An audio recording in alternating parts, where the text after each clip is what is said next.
नमस्कार, मैं हूं आशीष त्रिपाठी आपके साथ। और अब एक ऐसी हैरान कर देने वाली खबर आपको बता दें जो कि अशोकनगर से आई। यहां के करीला धाम पर लगने वाले मेले में बधाई के लिए प्रसिद्ध बुंदेलखंडी राई नृत्य करने आई नृत्यांगनाओं का HIV टेस्ट कराया गया। हालांकि इसका विरोध तो किसी ने किया नहीं, लेकिन जब यह मामला खुला और सवाल उठे तो जिम्मेदार जवाब देने के बजाय मुंह छिपाते नजर आए। हालांकि मामला सामने आने के बाद राष्ट्रीय महिला आयोग ने नोटिस जारी कर जिला प्रशासन से 5 दिन के भीतर जवाब मांगा है।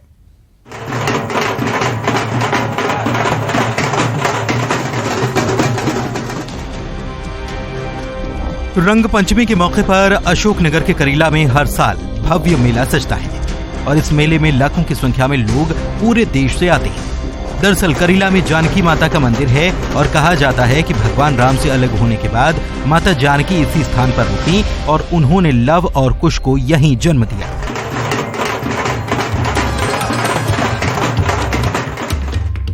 इसीलिए इस स्थान को लेकर लोगों की आस्था है। लोग यहाँ मन्नत मांगते हैं और पूरी होने पर बधाई स्वरूप बुंदेलखंडी प्रसिद्ध नृत्य राई का आयोजन कराते हैं। लेकिन इस बार आयोजन में जिला प्रशासन ने राई लोक नृत्य की नृत्यांगनाओं का HIV टेस्ट कराने का फैसला लिया। इस पर बवाल मच गया। राष्ट्रीय महिला आयोग ने इस मामले पर संज्ञान लिया और जिला प्रशासन से जवाब मांगा। जानकारी लगी है कि जो नृत्यांगना आ रही है उनकी HIV जांच भी की गई है। तो कितनी महिलाओं की ऐसे HIV जांच की गई? अच्छा, अभी हमने करीब 10 महिलाओं की HIV और हेपेटाइटिस B की टेस्ट किया है। ऐतिहासिक तौर पे हमें जरूरी लगा कि काफ़ी श्रद्धालु आते हैं, नर्तकियाँ हैं, तो किसी के नेचर और उसके बारे में नहीं कहा जा सकता, लेकिन ऐसा करना चाहिए जो हमने किया। तो कितना टारगेट है, कितनी नृत्यांगनाओं की जाँच की जाएगी और किस उद्देश्य से ये जाँच की जा रही है? जांच का उद्देश्य यही है कि नृत्यांगना हैं वो लोग और बाहर से श्रद्धालु आते हैं। अगर मान लो बाई कैरेक्टर, अब मैं किसी पर कह नहीं सकता हूँ उसके लिए, क्योंकि वो भी हो सकता है अच्छे परिवार से हों, से नृत्य करते हों, लेकिन फिर भी हम जांच कर रहे हैं कि जिससे कभी भी आपस में कोई बॉन्डिंग हो तो इस तरह का एक दूसरे को बीमारी ना दी जा पाए।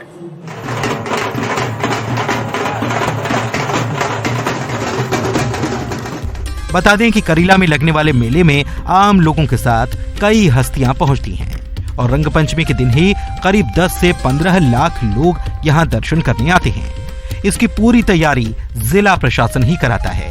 लेकिन इस बार जिला प्रशासन के HIV टेस्ट कराने के फैसले पर सवाल उठे तो अधिकारी जवाब देने के बजाय मुंह छिपाते नजर आए।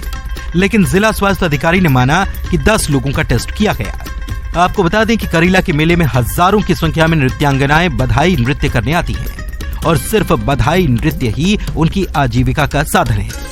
हालांकि प्रशासन के डर से HIV जांच का विरोध तो किसी ने नहीं किया, लेकिन कहीं न कहीं इस प्रकार के प्रशासकीय कदम से उनके मान को ठेस जरूर पहुंची। समीर द्विवेदी, न्यूज़ 18, अशोकनगर। और इधर इस मामले में संस्कृति मंत्री उषा ठाकुर का बयान सामने आया। उन्होंने कहा कि इस पूरे मामले की जांच पड़ताल होगी और अगर ऐसा कोई आदेश जारी हुआ है तो सख्त कार्रवाई होगी। इस मामले को लेकर अशोकनगर मामले पर संस्कृति मंत्री उषा ठाकुर का बयान, पूरे मामले की जांच पड़ताल होगी।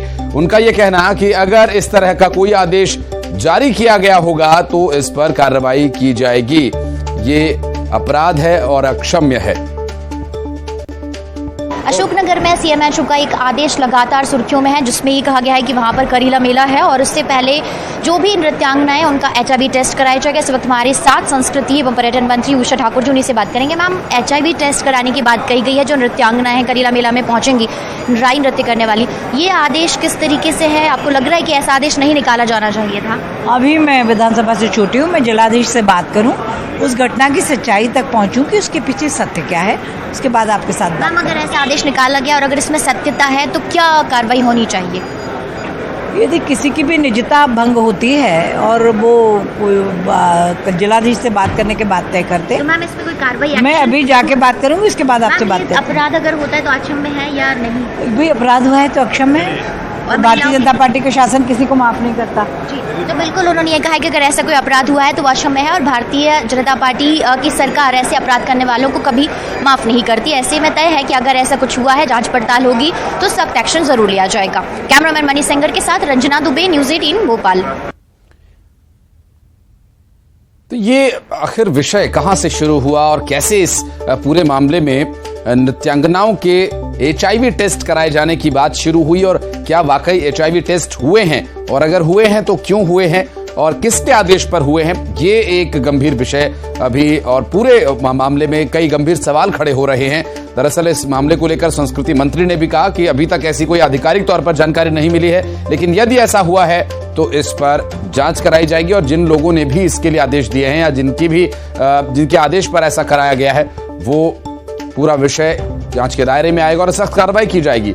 ये हैरान कर देने वाली खबर अशोकनगर से आई, जहां पर करीला धाम पर लगने वाले मेले में बधाई के लिए प्रसिद्ध बुंदेलखंडी राई नृत्य करने वाली नृत्यांगनाओं का HIV टेस्ट कराया गया। हालांकि इसका विरोध तो किसी ने किया नहीं, लेकिन जब इस पूरे मामले का खुलासा हुआ तब सवाल उठे कई तरीके से, जहां की जिम्मेदार लोगों को जवाब देने के लिए सामने आना होगा। रंजना दुबे हमारी सहयोगी इस वक्त हमारे साथ मौजूद है। रंजना, कैसे और कहां से इस पूरे मामले की शुरुआत हुई? हालांकि संस्कृति मंत्री कह रही हैं कि कोई आधिकारिक जानकारी तो नहीं है, लेकिन अगर इसमें सच्चाई है तो इस पर एक्शन लिया जाएगा। देखिए आशीष, इस पूरे मामले को लेकर अब लगातार जो सरकार के मंत्री हैं वो फिलहाल कुछ भी नहीं बोल रहे हैं। दूसरी तरफ जो संस्कृति मंत्री हैं उषा ठाकुर, उनसे जब इस पूरे मामले को लेकर बातचीत हुई तो उन्होंने यही कहा कि पहले इस आदेश को लेकर पुष्टि की जाएगी कि आखिर इस आदेश को कब निकाला गया, क्यों निकाला गया और किस परिप्रेक्ष्य में ये जो आदेश है वो जारी किया गया था। और उन्होंने ये भी कहा है कि अगर इस तरीके का कोई आदेश जारी किया जाता है, पहले अधिकारियों से बात की जाएगी और अगर इसमें कहीं भी कोई सच्चाई है तो इस तरह का जो आदेश है वो पूरी तरह से जो अपराध किया गया है वो अक्षम्य है और ऐसे अपराध करने वालों को भाजपा की सरकार में कभी भी माफ नहीं किया जाता है। तो एक तरह से ये साफ है कि इस पूरे मामले के अगर तूल पकड़ता है, जैसे अभी पकड़ रहा है इस पूरे मामला, लगातार सुर्खियां बटोरा, तो इसके बाद जो सख्त एक्शन है वो जरूर लिया जाना तय है। लेकिन फिलहाल इस पूरे मामले में अभी फिलहाल क्या कुछ आगे की कार्रवाई होगी ये फिलहाल तय नहीं है, क्योंकि ये इस मामले पर अब लगातार पर्दा डालने की जो कोशिशें हैं वो की जा रही है। लेकिन इस मामले पर अब लगातार जो राष्ट्रीय महिला आयोग है उसने भी इस पूरे मामले में इंटरफेयर किया है, इसमें पूरे संज्ञान लिया है और वहां पर अधिकारियों को जो पत्र है वो जारी किया है और इसमें 5 दिन के भीतर जो जवाब है वो मांगा गया है। तो कुल मिलाकर इस पूरे मामले में अब राष्ट्रीय महिला आयोग भी आ गया है और क्या कैसा आदेश हुआ है इसको लेकर अब सरकार भी अपने स्तर पर जवाब तलब करने में जुटी हुई और इसके बाद ये तय हो पाएगा कि आखिर इस आदेश में सच्चाई है तो फिर अधिकारी पर गाज गिरना तय है। आशीष, रंजना, लेकिन ये शुरुआत कहां से हुई थी इसकी और कैसे ये इस पूरे मामले का खुलासा हुआ कि क्या टेस्ट कराए गए थे? अगर टेस्ट कराए गए तो रिपोर्ट्स भी होंगी। क्या उन नृत्यांगनाओं से कोई संपर्क हो पाया कि उन्हें किसने ये टेस्ट कराने के लिए कहा या उन्हें किसी तरह का कोई मेडिकल प्रोसीजर अपनाना पड़ा? देखिए आशीष, सबसे पहली बात तो ये है कि अगर HIV टेस्ट होता है तो उसकी रिपोर्ट सार्वजनिक नहीं की जाती है। तो ये सबसे बड़ी बात यह है कि स्वतंत्रता का हनन भी है, इसे सार्वजनिक रिपोर्ट नहीं करा जा सकता है क्योंकि अधिकार के क्षेत्र में आता नहीं है। दूसरी बात ये भी है कि अगर ऐसा कोई आदेश जारी हुआ है तो ये बात वहां पर राई मेले में जब वहां पर नृत्यांगनाएं पहुंची हैं तो उन तक जो प्रशासनिक अधिकारी हैं उनके जरिए इस तरह की कोई बात पहुंची होगी और उसके बाद ही उनसे कहा गया होगा कि आपको करना है, क्योंकि वो अपनी मन से वहां पर नहीं जा सकती। तो ऐसे में कहीं ना कहीं जो प्रशासनिक अधिकारी के जो आदेश है उसी हवाले से उनको इस टेस्ट के बारे में जानकारी दी गई होगी और जाहिर सी बात है कि जब उन्होंने इस आदेश को लेकर विरोध जताया होगा या आगे कहीं अपनी बात पहुंचाई होगी, उसी के बाद ये जो पूरा मामला है उसने तूल पकड़ा है, लगातार सुर्खियां ये मामला पकड़ रहा है और इसके बाद लगातार जो आरोप प्रत्यारोप का दौर है वो भी शुरू हो गया है। और इसके बाद अब लगातार जो बीजेपी सरकार के मंत्री हैं वो यही कह रहे हैं कि इस पूरे मामले में अधिकारी से बातचीत की जाएगी, आदेश को देखा जाएगा, जांचा जाएगा, परखा जाएगा कि किस परिप्रेक्ष्य में ये जो पूरा आदेश है वो जारी किया गया, टेस्ट हुआ है या नहीं हुआ है। अगर हुआ है तो इसके पहले शिकायत क्यों नहीं कराई गई है? नृत्यांगना ने जब टेस्ट हुआ उसके बाद क्यों शिकायत कराई गई? तो इस पूरे मामले की पहले गहन जांच पड़ताल की जाएगी और उसके बाद ही हर पहलू के हिसाब से जो भी बातें इसमें सच होंगी उनको सामने लाया जाएगा। और इसके बाद अगर अधिकारी इसमें पूरी तरह से इन्वॉल्व है या उन्होंने इस तरीके कोई आदेश कलेक्टर और बड़े प्रशासनिक अधिकारियों की जानकारी के बिना निकाला है तो जाहिर सी बात है कि इसमें कोई सख्त एक्शन अधिकारी के खिलाफ, CMHO के खिलाफ जरूर लिया जाएगा। आशीष, बिल्कुल, मंत्री महोदया भी ये कह रहे हैं हैं कि उनके पास ऐसी कोई आधिकारिक जानकारी तो नहीं है, लेकिन जिला प्रशासन से 5 दिन में जवाब जरूर मांगा गया। ये आदेश किसने जारी किया? नोटिस कहां से जारी हुआ?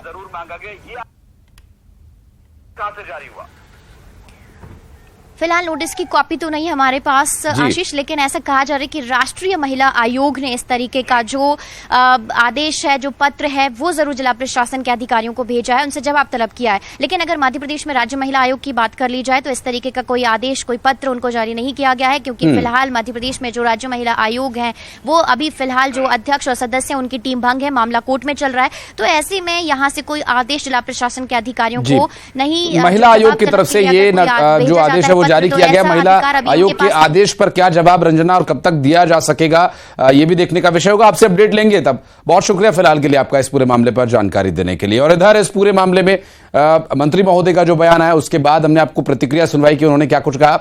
और बढ़ते हैं आगे और अब बात करेंगे सियासत में। गाय वैसे तो हमेशा से ही एक बड़ा और संवेदनशील मुद्दा रही है, लेकिन अब इस पूरे मामले में प्रदेश सरकार के एक मंत्री ने विधानसभा में गौ संवर्धन बढ़ाने को लेकर 3 सुझाव सरकार के सामने रखे।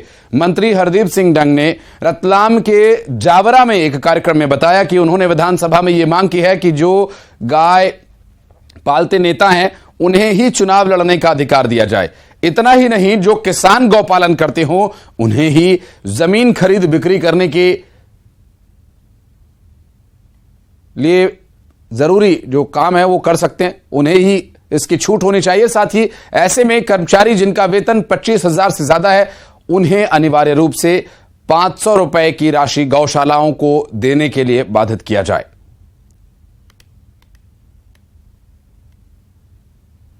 कि जितने भी नेता मेरे जैसे हैं, चाहे वो विधायक हो, सांसद हो, चाहे वो पार्षद हो, चाहे पंच हो, जनपद का लड़ता हो चुनाव या सरपंच हो, जो नेता, जो जनप्रतिनिधि गौ माता पाले उसे ही चुनाव लड़ने का अधिकार हो, नहीं तो उसका फार्म रिजेक्ट कर दिया जाए। सुधीर हमारे सहयोगी इस वक्त हमारे साथ मौजूद हैं। सुधीर, ठीक है, गौ संवर्धन के लिए, गौ संरक्षण के लिए तो ये सुझाव स्वीकार योग्य हो सकता है, लेकिन क्या प्रतिक्रियाएं आ रही हैं और क्या आधार बताया गया नेताजी द्वारा, क्या कुछ कह रहे हैं वो गौ संरक्षण के लिए?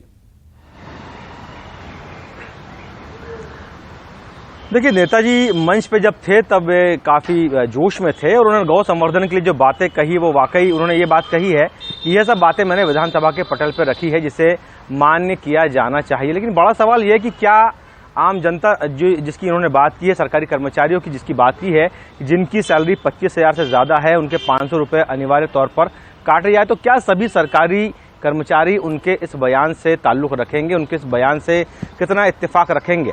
पहली बात ये है। दूसरी बात ये है कि जो नेता गाय पालता हो, कि सभी नेता तो गाय पालते नहीं है, लेकिन जो नेता गाय पालता हो उन्हें ही टिकट दिया जाए, वरना उनका जो फॉर्म है वो निरस्त किया जाए। और तीसरी बात ये है कि जो भी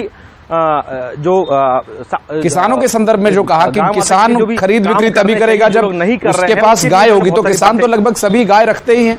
हाँ, तो ये बातें व्यवहारिक रूप से कितनी जो है जमीन पे ये धरातल पे मूर्त रूप लेंगी, ये सोचने वाली बात है। लेकिन क्या सभी वर्ग इस बात से इत्तेफाक रखते हैं? और सबसे बड़ी बात ये है, मैं उन्हीं के वर्ग की अगर बात करूं कि क्या सभी नेता गाय पालते हैं। उन्होंने उन सब नेताओं की बात करी कि सरपंच से लेके जो ऊपर तक के चुनाव लड़ते हैं, विधानसभा से लेके राज्यसभा तक के सांसद तक के, सभी को गाय पालनी होगी, वरना उनका टिकट काटा जाए। तो ये प्रैक्टिकली संभव नहीं है। और बड़ी बात यह है कि चुनावी वर्ष है और ये अंतिम जो है चरण अब चल रहा है विधानसभा का, उनके टेन्योर का। तो अब इस तरह के बयान क्यों नेताओं के सामने आ रहे हैं, सोचनी बात यह है। 5 साल तक सुधीर स्पष्ट है, चुनाव होने को है और चुनाव के दौरान अलग अलग जो वर्ग है, अलग अलग जो समुदाय हैं, उन्हें टारगेट करने का प्रयास है कि ज्यादा से ज्यादा वोट हासिल हो, गौ प्रेम दिखाएं, किसान प्रेम दिखाएं, यही सब प्रयास इस बार रहेगा। बहुत शुक्रिया फिलहाल आपका सुधीर इस पूरे विषय पर जानकारी देने के लिए। अगली खबर इंदौर से, जहां के विजयनगर स्थित C21 मॉल में एक बुजुर्ग ने 4थी मंजिल से कूदकर खुदकुशी कर ली। बुजुर्ग का नाम मनमोहन सोनी बताया जा रहा है, जो पहले एक निजी अस्पताल में चिकित्सक थे। बताया जा रहा है कि वे कुछ समय से बीमार चल रहे थे। हालांकि खुदकुशी क्यों की, इसकी वजह का अभी पता नहीं चल पाया है। पुलिस पूरे मामले की जांच कर रही है। वहीं मृतक की बेटी जो मुंबई में रहती है, उन्हें भी इस पूरे मामले की जानकारी दी गई, जिसके बाद उनका परिवार इंदौर के लिए रवाना हो चुका है। तो विजयनगर थाना क्षेत्र का पूरा मामला, बुजुर्ग के द्वारा खुदकुशी किए जाने का यह मामला सामने आया, जहां पर मृतक की बेटी मुंबई में रहती हैं, ऐसी जानकारी मिली है। उनको जानकारी दे दी गई है कि आखिर इसके पीछे कारण क्या रहा। C21 मॉल के चौथी मंजिल से छलांग लगाकर बुजुर्ग ने आत्महत्या क्यों की। हालांकि इसमें कोई CCTV वीडियो इस दौरान का कुछ सामने अब तक नहीं आया है और छानबीन में अभी पुलिस ने कोई बयान इस पर आधिकारिक रूप से नहीं दिया है। क्या वाकई ये छलांग लगाई गई थी या कुछ और कारण इसके पीछे हो सकता है, पुलिस के इन्वेस्टिगेशन के बाद काफी कुछ स्पष्ट हो पाएगा। और काफी समय से मनमोहन सोनी बीमार चल रहे थे। विजयनगर थाना क्षेत्र का ये पूरा मामला, मॉल के चौथे मंजिल से उन्होंने छलांग लगा दी।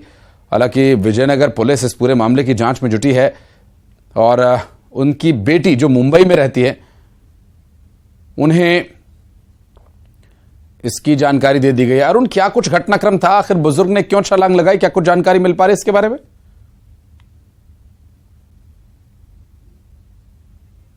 डॉक्टर मनमोहन सोनी है और इनकी उम्र 75 साल है और ये रीढ़ की हड्डी की बीमारी से ग्रसित थे और हाँ। सुबह 11 बजे बिना खाना खाए घर से निकले थे और इनके साथ इनका ड्राइवर भी था और ये C21 मॉल में चले गए और वहां पर ड्राइवर से बोले कि मैं शॉपिंग करने जा रहा हूं और मॉल के वो अंदर गए और 3 घंटे तक बाहर नहीं आए। तो ड्राइवर ने फोन लगाया, तब इन्होंने कहा कि अभी मैं शॉपिंग कर रहा हूं। उसके बाद C21 मॉल के अंदर जो चौथी मंजिल है वहां पर ये पहुंच गए और वहां से इन्होंने रेलिंग पकड़ के वहां से कूदने का प्रयास किया। लोग चिल्लाए भी और जो वहां पे गार्ड थे उन्होंने बचाने का प्रयास किया, लेकिन ये वहां से कूद गए और कूदते ही 10-12 सेकेंड के अंदर ही इनकी मौत हो गई। ये इनने अभी 2 दिन पहले ही MRI कराई थी और इनकी एक बेटी है जो मुंबई में रहती है, यहाँ पे परिवार के साथ रहते थे, लेकिन इनकी जो बेटी है मुंबई में रहती है, वहाँ पर ये जाने वाले थे इलाज के लिए। अब वो जैसे ही सूचना मिली है तो बेटी मुंबई से रवाना हो गई है जी और वो अभी इंदौर पहुंच जाएगी। लेकिन पुलिसिया कार्रवाई आगे क्या कुछ रहेगी, अरुण आपका इस पूरे मामले पर अपडेट लेंगे। बहुत शुक्रिया फिलहाल जानकारी देने के लिए। बढ़ते आगे रुक करेंगे इस वक्त एक बड़ी खबर का और एक हादसे की जानकारी मिल रही है मुंबई से। इस वक्त की बड़ी खबर, मलाड इलाके में झुग्गी के पास आग लगने का मामला और आग की ऊंची लपटें यहां उठ रही हैं और दरअसल इस दौरान कुछ सिलेंडर्स में भी ब्लास्ट हुए हैं। फायर ब्रिगेड की गाड़ियां मौके पर पहुंची हैं, आग बुझाने की कोशिश की जा रही है। फायर ब्रिगेड की 8 गाड़ियां मौके पर मौजूद हैं, 4 वाटर टैंक्स गाड़ियों के साथ आग पर काबू पाने के प्रयास में जुटे हुए हैं। ये देखिए तस्वीरें, काला स्याह धुआं काफी दूर से ही उठता दिखाई दे रहा है। आग की लपटें इतनी दूर से उठ रही हैं, दिखाई दे रही हैं। झुग्गी के पास आग लगने का यह पूरा मामला और आग लगने की वजह से वहां आसपास रखे कुछ सिलेंडर्स में भी ब्लास्ट हुआ है। मुंबई के मलाड का झुग्गी में आग लगने का यह मामला और मलाड इलाके में झुग्गी के पास आग लगी थी और ये तस्वीरें जो हम आपको दिखा रहे हैं एक्सक्लूसिवली न्यूज 18 मध्य प्रदेश छत्तीसगढ़ के माध्यम से, ये तस्वीरें आप देखकर अंदाजा लगा सकते हैं कि कितना भयानक ये हादसा हो सकता है। हालांकि जनहानि या हताहत किसी के होने की जानकारी नहीं मिली है अभी तक इस पूरे मामले में। ये तस्वीरें देखकर आप अंदाजा लगा सकते हैं कि क्या कुछ स्थिति यहां पर होगी। फायर ब्रिगेड की टीम मौके पर आग बुझाने में जुटी हुई है। एक छोटा सा ब्रेक, जल्द लौट